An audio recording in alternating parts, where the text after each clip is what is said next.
विद्यार्थी 1 महिन्यापासून शासनाची वाट पाहत होते की कोणीतरी शासनाचा प्रतिनिधी येईल, केंद्र सरकारचा प्रतिनिधी येईल आणि आमच्या मागण्या सोडवाल.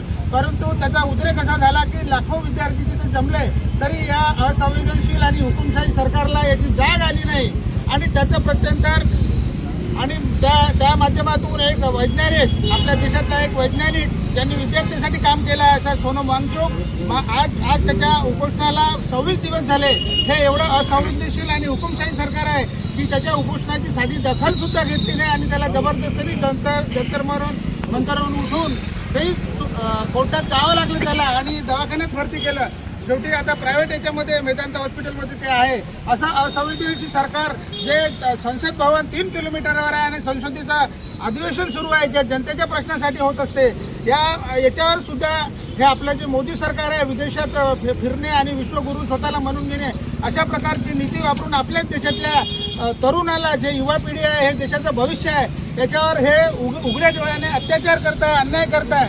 आणि जो पोलिसी अत्याचार झाला, काही सिव्हिल ड्रेसचे पोलीस असो, सरकारच्या आदेशानं त्या जे होतकरी आणि सदनशीर मार्गाने आंदोलन करत होते त्याच्यावर खूप मोठ्या प्रमाणावर लाठीमार केला. त्या विद्यार्थ्याचं वय 18 ते 25 वर्ष वयोगटातील सगळे विद्यार्थी होते. त्याचा निषेध करण्यासाठी त्याचप्रमाणे काँग्रेसचे नेते आणि विरोधी पक्ष नेत्याला पंतप्रधान पदाचा समान दर्जा असतो त्यांनी लोकसभा अध्यक्ष ओमजी बिर्ला यांच्याकडे मागणी केली की संसदेमध्ये या विषयावर चर्चा व्हायला पाहिजे. तरी तो ओम बिर्ला जे संसद अध्यक्ष आहे त्यांनी म्हटलं की मला सरकारला विचार लागते. जेव्हा लाखो लोक रस्त्यावर उभे आहे, लाठीकाठी खात आहे, तरी हे असंविधानिक सरकारला आम्हाला विचार लागते.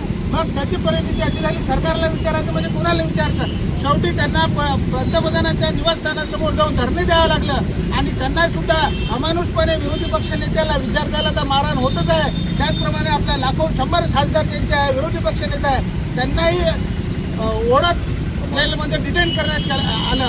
अशा या सगळ्या गोष्टीचा निषेध करण्यासाठी आपल्या देशात लोकशाही आहे का हुकुमशाही आहे हे अजून समजायला मार्ग नाही. 13 महिने शेतकरी दिल्लीच्या बॉर्डरवर बसले, त्यांचंही ते ऐकायला तयार नाही.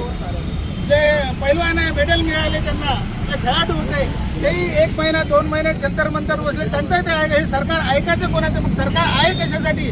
हे सरकार बरखास्त झालं पाहिजे, धर्मेंद्र प्रधानचा राजीनामा झाला पाहिजे आणि हे जे ज्यांच्यावर आता ज्या विद्यार्थ्यावर गुन्हे नोंदवलेले आहे त्याचे गुन्हे शासनानं मागे घेतले पाहिजे आणि संसदेवर या परीक्षा पद्धतीवर मोठ्या प्रमाणावर चर्चा झाली पाहिजे. या मागणीसाठी आणि या झालेल्या सर्व घटनेच्या निषेधार्थासाठी आम्ही तालुका काँग्रेस कमिटी आणि सर्व समाजसेवी संघटना शासनाला निवेदन देत आहोत. हे जर याच्यात जर कुठलाही बदल जर झाला नाही, शासनाने यावर कारवाई नाही केली तर आम्ही जन आंदोलन उभारल्याशिवाय राहणार नाही. हा निवारीचा इशारा तालुका काँग्रेस कमिटीच्या माध्यमातून आम्ही सर्व देत आहोत.